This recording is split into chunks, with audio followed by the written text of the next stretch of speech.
there are people who whose address is Harare, but they don't live like people in Harare at all.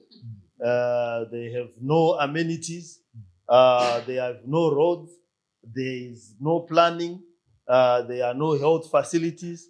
There are no educational facilities. And they are living as, I'm sure, even worse than people in the rural areas. There are no sewers. There's no rubbish collection. There's little water reticulation. In fact, that it is a misnomer to call them urban settlements.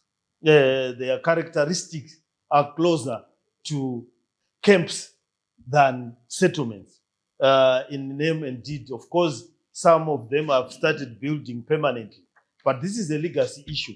The land that we have there is mostly owned. It is owned by government, owned by private actors, and owned by council in some of the lands. People just went in, built haphazardly. Some of them were put in during the operation after Murambachina operation. Then others went in with the emergence of land barons. That is people who will take control of the pieces of land either physically or through fraudulent means and start selling to innocent and desperate house purchasers. And they will put them haphazardly. Mastenzi acho anotanga ari ma 500 square meters. Land baron kana apedza kutengesa first phase. Mangwana udzonza aiwa hurumende yati maland aya akurisa oitwa ma 250. Then dzimwe dzotengeswa dzakatarisa uku, dzimwe dzakatarisa uku. Pombosiwa pachinzi apa ndipe chikoro. The next time land baron rachona rotengesa pechikoro paya. Pombotanga pachinzi apa ndipe clinic. Ipochona ndipe mashops potengeswa. Then matax shops otanga kuvakwa along the way, road reserves otorwa and so forth. So it's a difficult area. Then the issue is tinenge tine ma innocent the bystanders ari ipapo. There have a number of solutions that have been proposed over the years. Some of the areas Rikoko we've given them a partial compliance certificates in order for us to be able to provide services to them and a proper planning matrix. But those are limited. And what we needed to do was to bring them into the mainstream, to bring them into council. If they are supposed to be in Harare, they come under Harare. If they are supposed to be in Chitungwiza, they go to Chitungwiza. If they are supposed to be in Epworth, they go to Epworth, and so forth. And this has created a very difficult situation for Harare, in the sense that everyone, we have got 10 rural districts councils that surround Harare. I know you are looking at a limited area. But what has happened, all these people pretend to their people that they are selling them settlements, Zemuchi, Zemu Harare. So the whole right round Harare, Tavanema informal settlements of people who live and come and work or still in Harare. So vanouya vopinda ukoko unenge watengeserwa uchinzi kugara kupi kuHarare. So they put pressure on our clinics. They put pressure on our schools. They put pressure on services, health control, fire brigade, and so forth. So the 322,000 ratepayers, vemu Harare, we are now increasing what they pay every month. Tichida kukava gap redemand yema services, because we have to provide services. Unfortunately, disease does not know any boundary. So if there is a cholera outbreak there and you are not taking care of it, it will spread all over.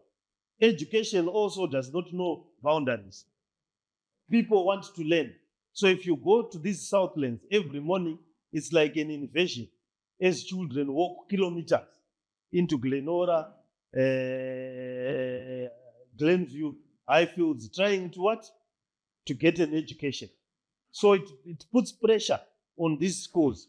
If you look at our maternity clinics, arikuma boundaries, iwawo ndo kuri kuzvarwa zvisingabviri. We register about 60 ku Harare South Kutariro Clinic every day. Vanenge vachida kudini kuzvarwa zvakafanana nekunana Glenview. So we are now building polyclinics, maternity clinics closer to those areas, because we are now having a situation where people are being born in cars as they try to go to the old clinics. So every month, 2 or 3 babies have got the dubious distinction of having been born in a car as they try to race to the nearest clinic, which should not be the case. Schools, clinics, and so forth. And then we are not talking about other services like water, like roads, like refuse collection.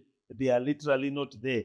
The designs of the houses, the permissions, and the ambience of the area, lighting, and so forth and so forth. So we are hoping that we will have an honest discussion about this challenge. The solution is that we need to draw a line. We are currently doing a master plan process, the first time in 30 years. Is it 30 years? Yes. For the first time in 30 years, we are now planning Harare or having a master plan, which was an anomaly because it means that we've been living with the plan Harare of 30 years ago. That's why there are challenges in terms of expectations. So now with the master plan process going on, we hope that we'll draw a line from these informal settlements and will then be able to do so. Then we'll also need to look as to, it's one of the cities in the world without a distinct boundary, visual master plan. Our boundary is Harare and as a metropolis simply is defined as where other provinces end. So it's sort of a zigzag, mishmash kind of boundary. Hautombozii kuti Harare yacho inotangira papi, inoperera papi. You can only refer to it kana panoperera mamwe maprovince. And I think at some point we need to come to a conclusion as to, let's just draw a boundary. Here tinoti ndiyo Harare. Kana tichida kuti ite seko, ngaiite seko. We can't keep pretending that people are in Harare. If you go to mabhuku kwa mchaenda uku, kune inonzi Eastview. Eastview iri mugoromonzi. But maroads ayo esa akatarisa kupi? Kwa Harare. Domboshava iri kugoromonzi. Maroads ese ayo akatarisa kupi? Kwa Harare. And you can repeat that whole process right round. There's a process where provinces can expand, where towns can come into Harare, and so forth. But those processes are not being exercised. But this punishes our ratepayers. So Harare has not grown. We've got 322,000 ratepayers who were taking care of a population of less than 500,000 people. Now these ratepayers are taking care of a daytime population of 2.5 million people. 2.5 million people coming to Harare daily, and a nighttime population of 1.8 million people.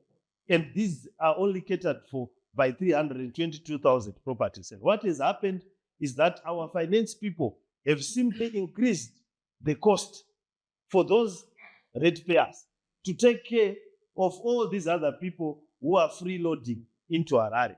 At the last count, we had almost 190,000 irregular households in this one. Yeah. 193,000 irregular households. So it means by the rate that they are growing, the people who are not registered or the households that are not registered will outpace the 322,000 who are registered. So can you imagine the disaster if the number of voters and ratepayers increases beyond those who are paying? It means the decisions will be made by those who are not paying.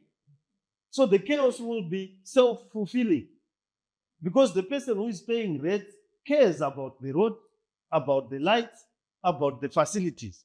The person who is freeloading does not care. They will gravitate towards a situation where there are things. So we really are looking for guidance from this committee. I've advised my councillors and other people to be open about the challenges, name the land barons, name the chaos, deal and be as honest before. In any event, it's a parliamentary committee. If you are not honest, they arrest you.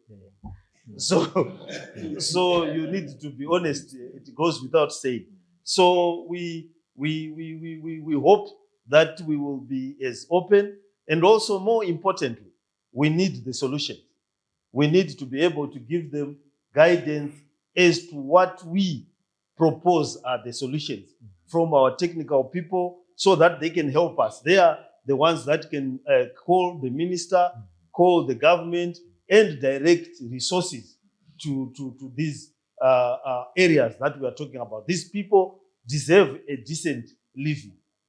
These are very poor areas. I had never encountered such poverty in my life until the time that I campaigned to be a parliamentarian for Harare South. I lost. Maybe we couldn't understand each other. I was wearing 2 good suits, and my opponent did not have a suit, so he probably was able to identify with those people. But kune urombo chaiho hwemubhuku. Saka toda kuti tivabetsere vagarewo semagariro anoita vamwe mucapital city, mu-urban area. And the only way we can assist them is by proper planning, channeling of resources, and also protecting them from land barons. So, Mr. Chairperson, I wanted to just do the welcome remarks. I will have to take my leave so that I rush before I am barred from entering the Heroes Memorial by virtue of protocol. But I once again welcome you. I'll join you a bit later. I'll leave you in the good hands of the acting town clerk, and also the chairperson of planning, who will be the acting mayor in my place and stead in terms of assisting you to move with the proceedings.